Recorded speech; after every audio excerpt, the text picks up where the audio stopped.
নমস্কাৰ। আজি এইটো মই ভিডিঅ' ফেচবুকত আপলোড কৰিছোঁ। ইয়াৰ কাৰণ এটা হ'ল কি, বহুতে কিছুমান বিষয়ে মন্তব্য আগবঢ়াইছে। ময়ো এটি মন্তব্য আগবঢ়াব বিচাৰিছোঁ, এটা ক্লিয়াৰেঞ্চ দিব বিচাৰিছোঁ যে কিশোৰৰ লগত মই কিয় ইমান সক্ৰিয় হৈ আছোঁ। কিছুমানে সমালোচনা কৰিছে, দেখিছোঁ সমালোচনা যে অল ইন অল বোলে ফিনে অমুক তামুক। এতিয়া কথা হ'ল,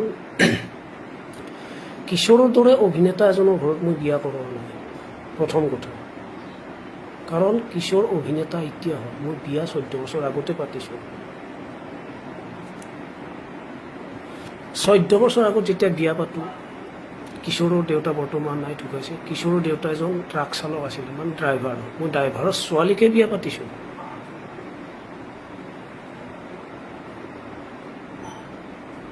কাৰণ মোৰো পিতা এটা হাজিৰা কৰা খেতিয়ক, মই চাকৰি কৰিছোঁ সঁচা। গতিকে মই সমান্তৰালভাৱে পাইছোঁ, পৰিয়াল বৰাবৰ হ'লে আমি মৰম পাওঁ, আৰু সেইটো মৰম পাইছোঁ। 2009 চনৰ বিয়াৰ পৰা এতিয়ালৈ মই যদি চাব যাওঁ, মই বৰ্তমান মই কিশোৰৰ ঘৰত অলপ দখল দিয়াৰ দৰে হৈছে।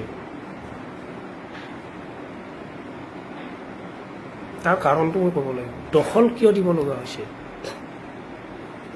এজন জোঁৱাই হৈ শাহু শহুৰৰ ঘৰত দখল দিয়াটো ময়ো নিবিচাৰোঁ, আৰু কোনো শাহু শহুৰৰ ঘৰত জোঁৱাই দখল দিয়াটো ভাল নহয় বা ভাল কথা নহয়।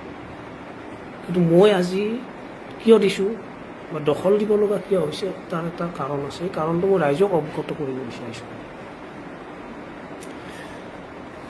2018-17 চনৰ পৰা 19 চন, 17-18-19 এইটো সময়ৰ পৰা কিছু জনপ্ৰিয় হ'বলৈ ধৰিলে, অতি জনপ্ৰিয়। 2019 চনৰ পৰা কিশোৰ যেনেকৈ সক্ৰিয়, যেনেকৈ জনপ্ৰিয় হ'ব ধৰিলে, ঠিক 2019 চনত কিশোৰৰ ইমেজ, কিশোৰৰ জনপ্ৰিয়তা ৰোধ কৰিবলৈ এটি গেং সক্ৰিয় হৈ পৰিলে। সেই গেঙত কিশোৰৰ আত্মীয় মানুহো জড়িত হৈ পৰিল। 2019 চনত কিশোৰক গতিয়াই খালত পেলাব বিচাৰিলে। সেই সময়ত মই ফিনহিয়াকে প্ৰত্যক্ষভাৱে সেই গেঙৰ পৰা বচাবলৈ চেষ্টা কৰিলোঁ, বা চেষ্টা কৰাই নহয়, সেই গেংটোৰ পৰা বচাইও আনিছোঁ।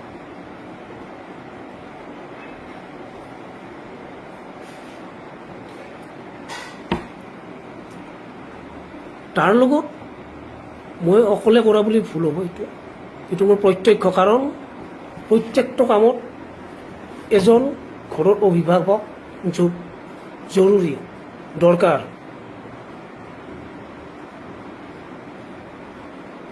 সেই প্ৰত্যক্ষভাৱে মই অভিভাৱকৰ দায়িত্ব পালন কৰিছোঁ।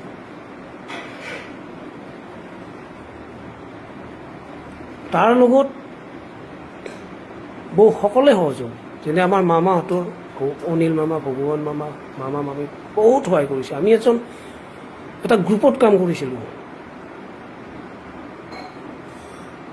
তাৰ লগত আৰু এজনী ছোৱালী ছায়াৰ দৰে কাম কৰিছিলে, সেই হ'ল কিশোৰৰ গাৰ্লফ্ৰেণ্ড ভাৱনা চৌধুৰী। যে আমি এটা গেংটোৰ পৰা বচাবলৈ কেনেকুৱাকৈ বচাই আনিব পাৰোঁ, সেইটো সকলোৱে আমি, এইটো পিছপিনে মোৰ মা চাহকাপ লৈ যা, পিছত খাম, কেনেকৈ বচাই আনিব পাৰোঁ। গতিকে আমি সকলোৱে গ্ৰুপত কাম কৰিলোঁ, আৰু তেনেকৈ আমি ছাকচেছফুল হ'লোঁ। আৰু 2020 চনৰ অক্টোবৰ মাহত এনেকুৱা এটা দিন আহিলে, য'ত নেকি কিশোৰ আৰু কিশোৰৰ মা কোৰ্টত হাজিৰ হ'ব লগা হ'ল। এনেকুৱা বিপৰ্যয় দিন আহিল কিশোৰৰ কাৰণে, আৰু দুৰ্ভাগ্য আজি কিছুমান মানুহ আছে ঘৰিয়ালৰ চকু পানী টুকি, কিন্তু মই ঘৰিয়ালৰ চকু পানী টুকি থকা নাই। মোৰ চাকৰি আছে, মই এখন ঘৰ সাজিছোঁ, মোৰ ল'ৰা ছোৱালী আছে।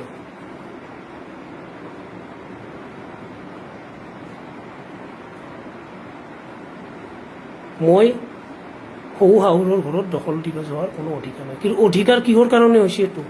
আজি কিশোৰক বচাবলৈ যোৱাটো মোৰ ভুল কাম হৈছে নেকি? ৰাইজে ক'ব মোৰ ভুল কাম নেকি?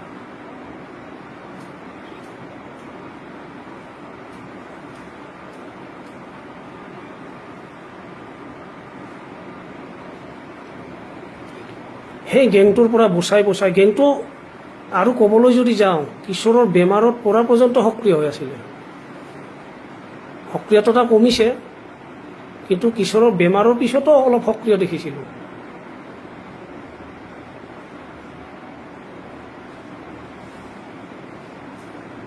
কিন্তু গেংটোৰ পৰা আমি বচাই আনিলোঁ, কিন্তু আমি তাক বচাই ৰাখিব নোৱাৰোঁ। কিয়? ভগৱানে এনেকুৱা দিলে যে কেঞ্চাৰৰ দৰে দুৰাৰোগ্য বেমাৰত আক্ৰান্ত হ'ল। আৰু কিশোৰ অলপ ভুল থকা বুলি মই কওঁ, কাৰণ কিশোৰে কথাবিলাক শ্বেয়াৰ নকৰিলে, যে যেতিয়াৰ পৰা পেটৰ বিষ হয়, কিবা হয়, সেই বস্তুবিলাক অকণমান লুকাই ৰাখিলে। যে যেতিয়া আমাক ক'ব লাগিছিল, বা মোকো ডাইৰেক্টলি ক'ব লাগিছিলে, ভিনদেউ এনেকুৱা এটা কিবা হৈছে, ময়ো তাৰ বাইদেকৰ পৰাহে গম পাওঁ। সিও ডিচেম্বৰ মাহত, বা মামাহঁতক ক'ব লাগিছিলে, মামাহঁতৰ ঘৰখনকো নক'লে যে মামা এনেকুৱা তেনেকুৱা হৈছে। কাৰণ মই এটা কথা বুজিছিলোঁ, হয়তো মোক কিবা এটা কাৰণত নক'ব, কাৰণ মই 2020 চনটো 2021 চনটো মই বহুত বিজি আছিলোঁ। এপিনে মোৰ ঘৰৰ কাম কৰি আছিলোঁ, আনপিনে তাৰ ঘৰৰ কাম মই কৰিছিলোঁ। আৰু কিছুমান মানুহ কৈ আছে শিল ইটা বালি কোনোবা আনিছে, ক'ব পাৰে, কিন্তু আচলতে শিল ইটা বালি কেনেকৈ কি কৰিছোঁ সেইটো মই জানো। মই সময় নাপালেও মই ফোন কৰি কৈ দিওঁ। মোৰ বন্ধু আছে এজন ভৱেশ, মোৰ ভনী জোৱাই সীমান্ত, সিহঁতে গৈ ইটা লৈ আনি দিয়ে। ফোন কৰি দিওঁ, ইটা বালি আহে শিল আহে। কিশোৰে টকা অনলাইন দি দিয়ে, মোৰ তাত দিয়ে, মই দি দিওঁ। কাৰণ কিশোৰৰ ঘৰ কেনেকৈ বনাব লাগে কোনো অভিজ্ঞতাও নাই তাৰ, গোটেইখিনি দায়িত্ব মোক দিছিলে। আৰু মই প্ৰত্যক্ষভাৱে কাম কৰিছোঁ। মিস্ত্ৰী আহিছে, কোন কি কৰিছে, কেনেকুৱা কি কৰিব লাগে। কাৰণ মই এটা অভিভাৱকৰ দায়িত্ব লৈ কাম কৰিছিলোঁ। আৰু সেইকাৰণে মই এতিয়াও মোৰ বুকুখন ধপধপাই থাকে। তাৰ ৰুমটো কেনেকৈ সজাই পৰাই ৰাখোঁ, আজি মৰাৰ পিছতো, তাৰ মৃত্যুৰ পিছতো মই কেনেকৈ ৰাখোঁ, জীয়াই কেনেকৈ ৰাখোঁ। কাৰণ কিশোৰ আৰু মই থিয় হৈ কৈছিলোঁ, ভিনদেউ মোক কেনেকৈ লাগিব। কিশোৰে এটা কথা, কিশোৰৰ বন্ধু বা আমাৰ শিল্পী জগতক নোকোৱা বহুতকে কৈছে, কাৰণ সপোন আছিল তাৰ ঘৰখন, তাৰ ঘৰটো সপোন আছিলে। সি ক'ব, কিন্তু প্ৰত্যক্ষভাৱে কাম কোন কৰিছে? মই কৰিছোঁ। থিয় হয়, ইয়াত এইটো লাগিব, তাত এইটো লাগিব, মই কৰিছোঁ।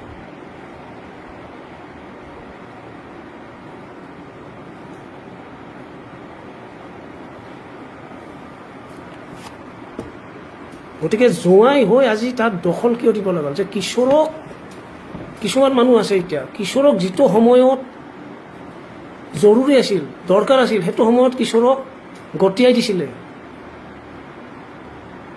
কিশোৰক গতিয়াই দি খালত পেলাবলৈ চেষ্টা কৰিলে। কিন্তু সেই মানুহে আজি ঘৰিয়ালৰ চকু পানী টুকি মোৰ দৰে মানুহক চোতালৰ পৰা গতিয়াই দিব বিচাৰিছে। এতিয়া আপোনালোকে কওক। কিন্তু মই এটা কথা কওঁ,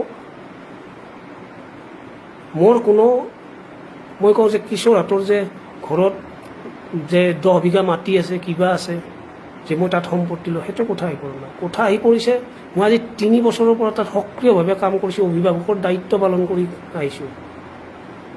তাত মোৰ দখল দিয়াৰতো কোনো দৰকাৰ নাছিলে। জোঁৱাই হয়, ময়ে নিজেই ভাল নাপাওঁ, আজি নিজেই বেয়া পাওঁ। কিন্তু কিয় দিব লগা হৈছে? মই আপোনালোকৰ আৰু সত্যতা, কাৰণ কিশোৰক 2009 চনৰ পৰা যিটো অত্যাচাৰ এটা আৰম্ভ হৈছিলে কিশোৰৰ ওপৰত, সেইটো আমাৰ পৰিয়ালবৰ্গ, মামা, আমি সকলোখিনি জানো। গতিকে প্ৰত্যক্ষ এজন অভিভাৱক লাগিবই, কোনোবা এজন মানুহৰ যদি কাম কৰিব লগা।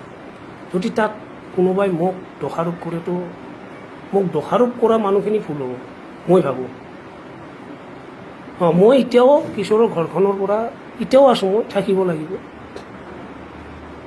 মই এটা কথা কওঁ, মোক যদি হাহুৱাই মানে কিশোৰৰ মায়ে যদি মোক কয় এতিয়া হিতেশ তুমি আহিব নালাগে, মই তাত খোজ দিব নাযাওঁ।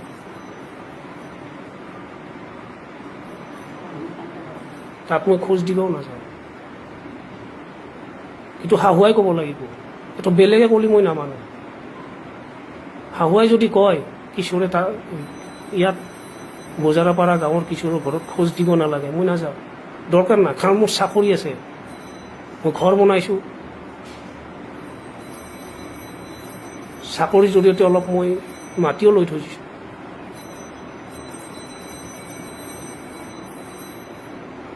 গতিকে মই চলি থাকিম, মোৰ ল'ৰা এজন ছোৱালী এজন।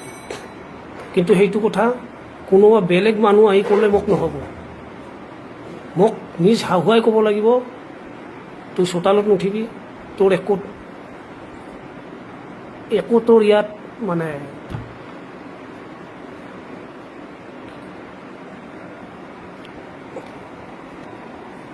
একো তাত অধিকাৰ নাই, মই নাযাওঁ। গতিকে ৰাইজক মই এইকাৰণে অৱগত কৰিব বিচাৰিছোঁ যে শহু শাহুৰৰ ঘৰত জোঁৱায়েকে কিয় দখল দি আছে। আচল কথাটো হ'ল এইটো যে 2019 চনৰ পৰা যিটো গেং লাগি পৰিলে, যিমান কষ্ট পালে কিশোৰে, সেই বস্তুটো মোৰ প্ৰত্যক্ষভাৱে জড়িত হৈ কিশোৰক মই সহায় কৰিছিলোঁ। গতিকে আপোনালোকে বিচাৰ কৰিব।